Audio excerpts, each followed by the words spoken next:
പോയി കാല് പീസിന്റെ വലിപ്പം കണ്ടിട്ട് എന്റെ വയറ് നിറഞ്ഞു. ഷാക്കി വേണോ? വേണ്ട നിങ്ങൾ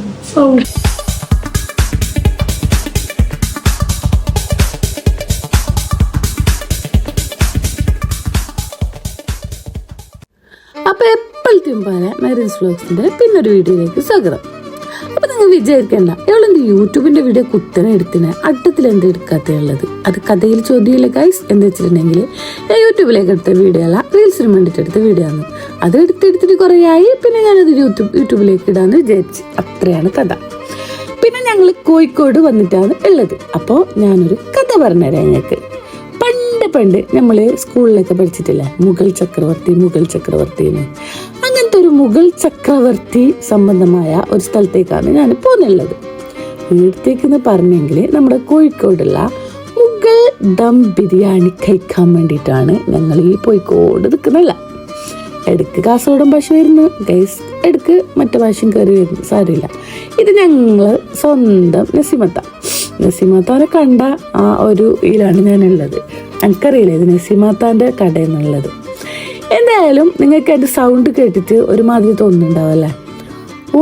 ഒരു മാസത്തിൽ കൂടുതലായി ഗൈസ് ഞാൻ സൗണ്ട് ഇല്ലാതെ ബാക്കിട്ട് നടക്കുന്നത്. ഇപ്പോൾ ചെറുതായിട്ട് വന്നിട്ടുണ്ട്. അതിനെ കളയാനുള്ള തിടുക്കത്തിലാണ് ഞാൻ ഈ വോയിസ് ഓവർ കൊടുക്കുന്നത്. എന്തായാലും നമുക്ക് ബിരിയാണീൻ്റെ കഥയിലേക്ക് പോവാം. എന്ത് ബിരിയാണി എന്ന് ചോദിച്ചിട്ടാകുമ്പോൾ ഞാൻ ചോദിച്ചു ഏറ്റവും സ്പെഷ്യലായിട്ട് നിങ്ങൾക്ക് കൊടുക്കുന്ന ബിരിയാണി എന്തുണ്ട് അത് വേണമെന്ന് പറഞ്ഞിട്ടാണ് ഉള്ളിൽ കയറിയത്. നസീമാത്ത പോകുമ്പോഴേക്ക് നസീമാത്താൻ്റെ ബൈക്കെല്ലാം കാണിച്ചെന്ന്. പുള്ളി കാണുമ്പോഴൊന്നല്ല കേട്ടാ, നല്ല റൈഡർ കണ്ണാപ്പിയാണ്. ബൈക്കിലൊക്കെയാണ് യാത്ര. അപ്പോൾ അങ്ങനെ പറഞ്ഞതിരിക്കട്ടെ, അങ്ങനെ ഞങ്ങൾ പട്ടി ഷോക്ക് കാണിച്ചിട്ട് ഷോപ്പിലേക്ക് വീഡിയോ ഒക്കെ എടുത്ത് കയറിപ്പോവുകയാണ് ഗൈസ്. അങ്ങനെ ഒന്നും രണ്ടും കഥകളൊക്കെ പറഞ്ഞിട്ട് ഇരിക്കുമ്പോഴേക്ക് ഞങ്ങൾ ബിരിയാണി വന്നു ഗൈസ്. വീഡിയോയിൽ കണ്ടില്ലെങ്കിലും വന്നു. ചട്ടിയിൽ ആവി പറക്കുന്ന കണ്ടപ്പോൾ തന്നെ വയറുന്നൊരു ഏമ്പക്കം. എപ്പോൾ കിട്ടും എന്നുള്ള ആ ഒരു തിടുക്കത്തോടെ ഞങ്ങൾ ബിരിയാണി കാത്ത് ഇരുന്നപ്പോഴത്തേക്ക് ബിരിയാണീനെ ഇങ്ങനെ മറിച്ചിടുന്ന കാഴ്ച കണ്ട് എൻ്റെ വായിന്ന് വെള്ളം വന്നു ഗൈസ്. പിന്നെ ഒന്നും നോക്കിയിട്ടില്ല. നമ്മൾ മുഗൾ ബിരിയാണി കഴിക്കാനായിട്ടുള്ള ഒരാക്രാന്തത്തിൽ കാത്തിക്കുമ്പോൾ ബിരിയാണിയല്ല ഗൈസ് വന്നത്. ബിരിയാണി ഉണ്ടാക്കിയ ഈ സ്വന്തം ഒരാളാണ്. ഇയാളുടെ പേരെനിക്ക് മറന്നു പോയിട്ടാ. പിന്നെ ഞാനും ഷാക്കിയും ഇവിടെ ബിരിയാണിക്ക് വേണ്ടിയിട്ട് കാത്തു നിൽക്കുന്നുണ്ട്. അപ്പോഴേക്ക് നമ്മൾ ബിരിയാണി എത്തി. എന്തായാലും ബിരിയാണിയുടെ ടേസ്റ്റ് നമുക്ക് എന്തായാലും തിന്നിട്ട് തന്നെ അറിയണമല്ലോ. തിന്നാണ്ട് എന്തായാലും ബിരിയാണിയുടെ ടേസ്റ്റ് അറിയില്ലല്ലോ. ബിരിയാണീൻ്റെ ഒക്കെ അച്ചാറും കച്ചമ്പറെല്ലാം ഉണ്ടായിനിപ്പാ. പിന്നെ ഇവിടുത്തെ 2 തരത്തിലുള്ള ബിരിയാണിയാണ് ഞങ്ങൾക്ക് തന്നത്.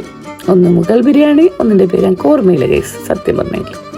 അങ്ങനെ ഷാക്കി ബിരിയാണി തീറ്റ സ്റ്റാർട്ട് ചെയ്തു. ഞാൻ ഇപ്പുറത്തുനിന്ന് ബിരിയാണി തീറ്റ ഞാനും സ്റ്റാർട്ട് ചെയ്തു. എൻ്റെ മുഗൾ ബിരിയാണിയിലുണ്ടായ കോഴിക്കാല് നിങ്ങൾ കണ്ടെങ്കിൽ ഞെട്ടും ഗൈസ്. എന്തായാലും ആ കോഴിക്കാല് നിങ്ങൾ കാണന്നെ വേണം. എന്താ പറഞ്ഞെങ്കിൽ അത്ര വലിയ കോഴിക്കാല് ഒരു ഏടുന്നത് അത്ര വലിയ കോഴിക്കാല് മേങ്ങുന്നത് ഞങ്ങൾക്കറിയുന്നില്ല. ഞാൻ ചോദിച്ചിട്ടാകുമ്പോൾ പറഞ്ഞ് അത് ഞങ്ങൾ പ്രത്യേകം വരുത്തിക്കുന്നതാണ് എന്ന് പറഞ്ഞു. എന്തെങ്കിലും ആയിട്ട് ഞാൻ വിശ്വസിച്ചു. അങ്ങനെ ഞാൻ ബിരിയാണിയിലേക്ക് കൈയിട്ടു ഗൈസ്. കൈയിട്ടിട്ടാകുമ്പോഴാണ് ആ കോഴിക്കാലിൻ്റെ വലിപ്പം ഞാൻ അറിഞ്ഞത്.